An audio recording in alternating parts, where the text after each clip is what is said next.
Welcome to the Grace Point Publishing Podcast. Join us on a journey with our authors as they explain the meanings behind their message, discuss what inspires them to write, and share the many parts of their book publishing journey. And now, here's your host, co-founder and publisher of Grace Point Publishing, Michelle Vandepas. Hi, and welcome to Grace Point Publishing. I am Michelle Vandepas, your host, where we talk about new books, authors, and everything related to getting your book published. Today, my guest is Alexa Carlin, who published Adaptable through Wex Press, and we're going to talk about Wex Press in a minute. She's the founder of Women Empower X, the founder of Wex Press. Just had a TikTok video go viral with 7 million views. I can't wait to hear more. I love Alexa because she is a true comeback story. She was, I don't want to say left for dead in her hospital bed, but that's kind of how it feels to me. It's a gut-wrenching story. Welcome to the show, Alexa. Thanks so much for having me. So much to talk about. Start with, of course, you know I love this book, and the book is Adaptable and is full of stories about how you have had to be adaptable through your life and also how to help others pivot and change. And of course, we're in the middle of not just COVID, but that has forced so many changes. People are working from home. You really hit the big time doing live events, which are not so big time anymore. So I want to talk about all of those things. But the first thing is I chose a quote from your book. Follow your intuition and do what feels right to you, not what you think is right, what feels right.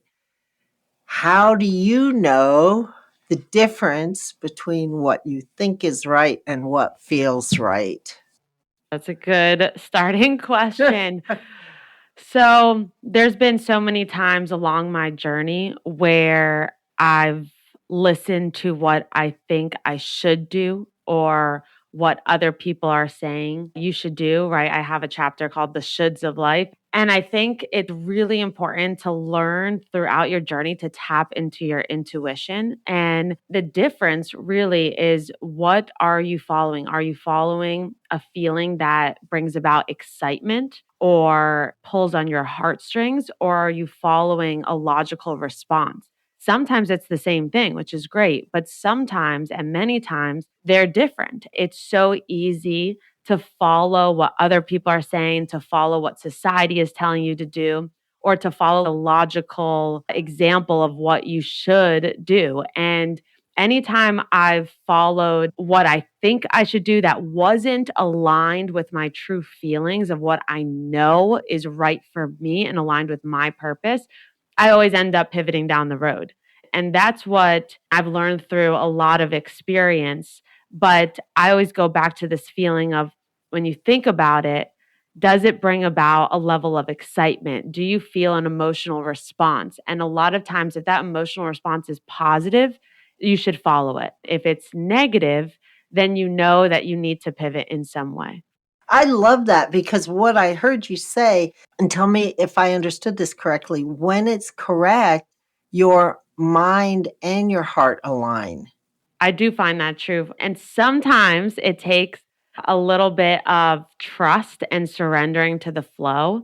I say surrender to the universe, to be able to discover the alignment between your mind and heart and mind and feeling, because it's very easy to get, whether it's your spouse or your mom or your dad or a friend saying like, this is too hard, or you shouldn't do that, or you have a 1% chance of turning this dream into reality. But if you know deep down this is right for you, you'll end up finding the logic there, but it may be a little bit hidden. At the end of the day, anytime I've chosen my intuition, trusting the journey, trusting myself, it's always worked out in the long run. But for sure, it's hard. It is hard. One of the other things I remember about your book is sometimes you have to take a step backward to go forward. And this seems like the perfect example. Many times I hear people feel like they're moving backwards and they feel so discouraged. But along this journey, anytime I've felt like I was moving backwards, it really was a launching point forward. The time when I gave up my blog that I thought was my full-time career to pivot towards my current venture, Woman in Power X, or when I had to move back home from New York City and move back in my parents in my 20s. But really, that was a launching point forward for my health journey. Anytime I've had to take a step backwards, it was to learn something or discover a new path that led me to taking the next right step forward. It's not always easy. I mean, you were in a hospital bed. You are a fantastic comeback story in many ways, right? Not just that. That doesn't define who you are. It's just one piece of your experience. And people can read the book to find out more. It feels like we've all had to come back over and over and over and over again the last couple of years. It feels like everyone I talk to is like, oh, that was a hard year. And then the next year, oh, that was an even harder year. Yeah. Women in Power X, and that's where we first met, was this incredible live event structure that you had put together. And I'm presuming you had to really pivot from that in the last couple of years, live events.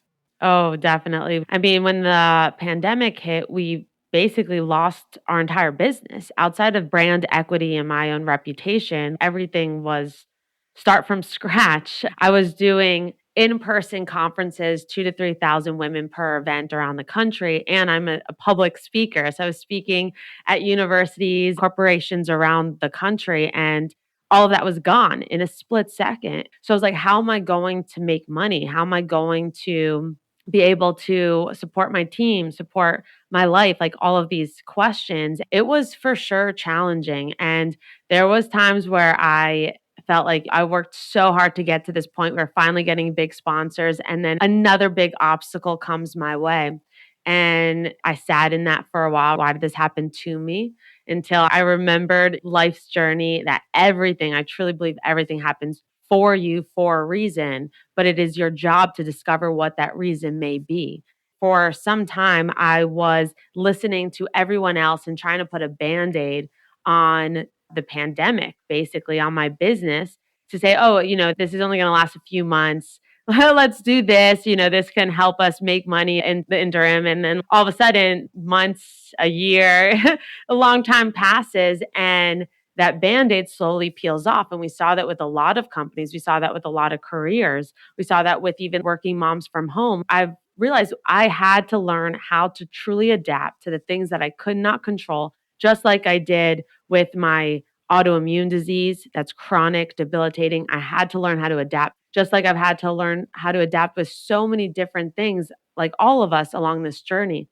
What do you do? How do you keep going? And instead of seeing this obstacle as something that you have to wait until you overcome, wait until this pandemic is over, wait until things go back to quote unquote normal.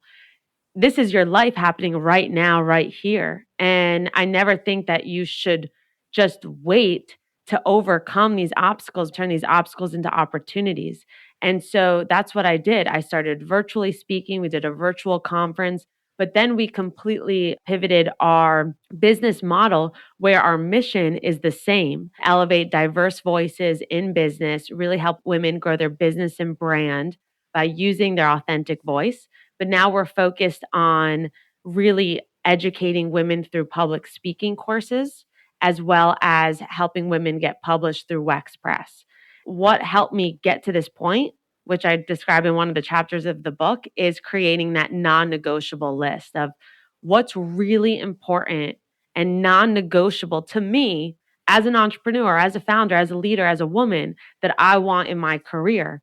And when I wrote out this list, I realized live in-person events or in-person speaking was never on the list. What was on the list was being able to use my voice to share my story, my message, and my advice. What was on that list was to create a community of diverse women, to elevate diverse voices, like all of these things. And I'm like, well, events, they were the pathway there, but that was not our mission or our purpose.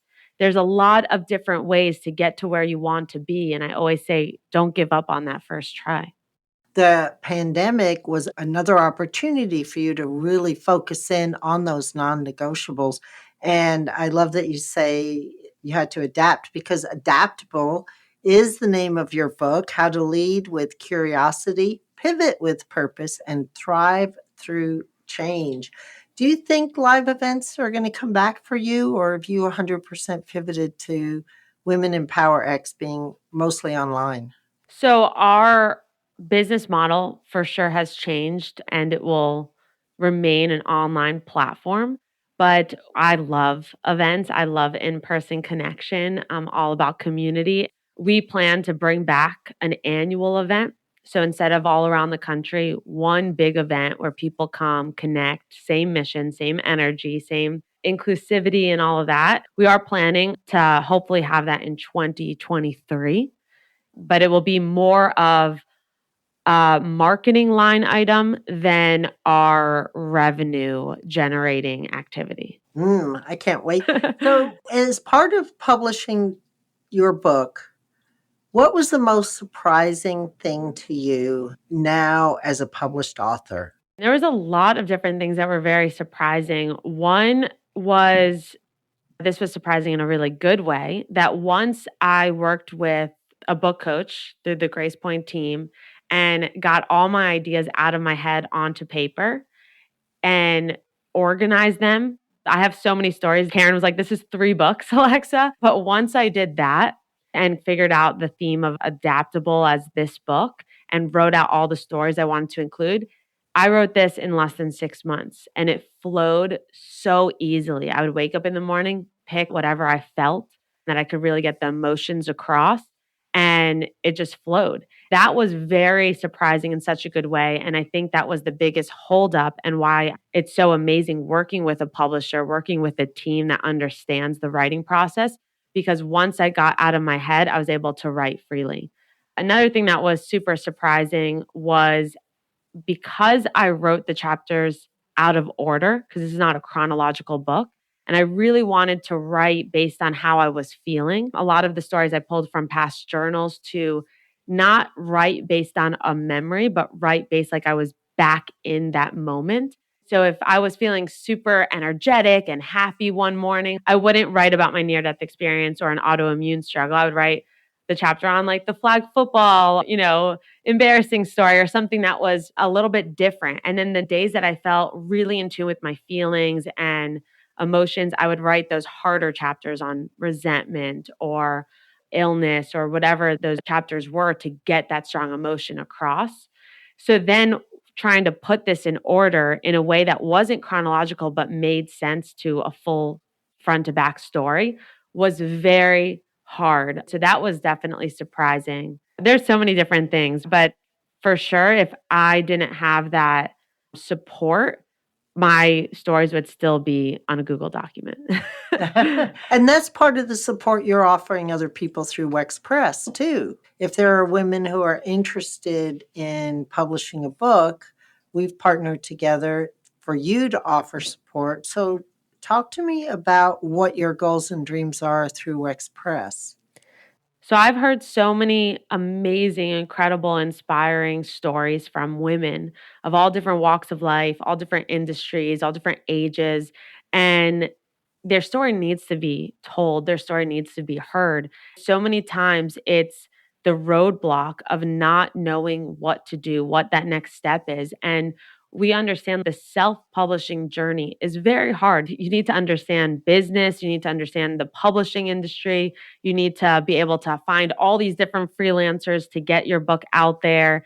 And it stops a lot of people from really getting their story told, as well as getting it in the hands of more people. I want to really help women that have the story, that want to impact people with their words, with their advice, with their knowledge, get published in the traditional route, because I know the power behind that, as well as the confidence it brings you, as well as the ability it positions you as a thought leader in your industry. And the other thing with it is that I've just seen a lot of the publishing industry is still very male driven. It's just hard to get your foot in the door unless you have millions of followers. And I've never found that to be the case with helping women grow, because then only the people with followers grow. And I did the same thing with our events when I started. We never looked at follower count, to pick people for our stages. We looked at value. We looked at what are you going to offer our audience? And that's the same thing we do for our WexPress authors. When you submit your story and your idea for your book, we're looking at, will people find value in this? Is it a win for the author, a win for the audience, a win for our team? And that creates a really successful partnership. So I'd love to see WexPress in the next year or so publish 1,000 diverse voices of female business owners to really grow their story and get out there. Yeah, I love that. Thank you. Thank you, Alexa. So, what is one of your personal goals? If goal setting is still something we do in this time of change and pivoting, right? But where do you see yourself in 2 or 3 years from now? That's a good question. I still set goals. I'm a big journal buff, big person that writes down her goals, but I would say 2 to 3 years, definitely working on my second book. Another big goal is to really focus more on video, whether it's a talk show that I host on my own channels or platform, or partner with some type of network, very much focused on getting more in the entertainment industry to help more authentic voices be heard. And I love that. I love telling people stories. I love interviewing. I love finding the fun in some hardship. So that's 2 to 3 year goal. Definitely still writing and more in that industry. So you just got back from Vegas where you had a surprising video go viral, 7 million views and counting and going up Yes. with some technology that I'm not even understanding yet. So give me the rundown. What was this? So I was at CES, and at CES there was this humanoid, which it's a robot basically, but it's built through AI technology. And it's the world's most advanced human-like robot. And it's crazy. If you've ever seen the movie I, Robot, it's very similar. So a lot of people are scared of it, which every right. It's definitely the future that we're looking at. So anyway, I saw this the first day I was at this conference, and I went up and I asked if I could take a selfie with this robot. And the name is Amica. It's genderless. So they said, yeah, of course, you could take a selfie. And I asked to smile, and they smiled. And I posted this 20-second video on my TikTok at midnight. And I woke up the next day and I had close to 1 million views. And 5 days later, now 7 million views, and has been reposted across multiple accounts on Instagram and TikTok, reaching, I think it was like over 50 million follower count now with all the different reposts. And that was literally just unplanned, and I just went for it. I actually have a full interview with this robot that I posted on my YouTube channel. So if anyone wants to see this, I'm Alexa Rose Carlin across TikTok, Instagram, YouTube. And it is crazy. I asked Amica a few questions, like how she'll change the world for the better. But the question of what's her advice for us humans? And her advice was to remain curious, because that's what sets you apart from the robots. And that's very interesting because my book, the subtitle, has the word curiosity in it. And I think being curious is so important, and not enough people talk about it. But being able to be curious of what may happen if you do try to chase after your dreams, what may happen if you do go and ask that person out, what may happen if you do try to invest in yourself, get your story published, get yourself out there, whatever it may be. And like that curiosity really can lead you to the greatest adventure of your life. And for this robot to say that, it was a very interesting response. Yeah, I think that is one of the things that helps us be flexible in this incredible time of change, right? And because we have to have a very flexible mindset. If you're very fixed or have a fixed mindset right now, it's not going to serve any of us well. Yeah, I have a chapter Right. called The Flexible Plan. I think Right. your plans always have to be flexible. They always have to be fluid so you can adapt to when things change that are out of your control. You don't just give up. You have to figure out a new way to make it happen. Yeah. And so curiosity is a way in. hmm It's a way in to rather than being a victim even flights are getting canceled left, right, and center, and places are closing down and reopening and all kinds of things. So instead of being a victim to it, be curious. I think that's great advice. What's the one thing that you would like to leave our listeners with? Good question. I would say the one thing I would want to leave anyone that's listening moving into 2022 is to understand that you are not a victim to circumstance.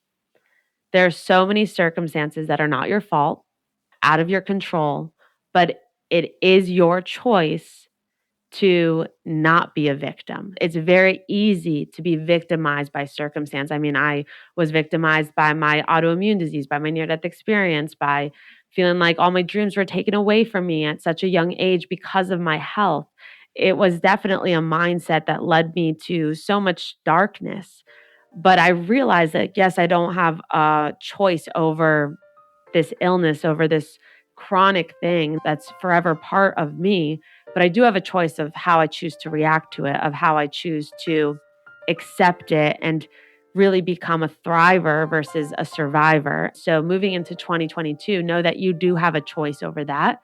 And this is still your life. So even if things aren't working out as you planned, there's still so much magic to be found. And it's your job to find it or create it yourself.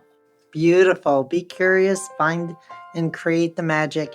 Thank you. My guest today is Alexa Carlin. You can find her everywhere online under Alexa Rose Carlin. She is the founder of Women Empower X. Her book is Adaptable: How to Lead with Curiosity, Pivot with Purpose, and Thrive Through Change. Available everywhere books are sold.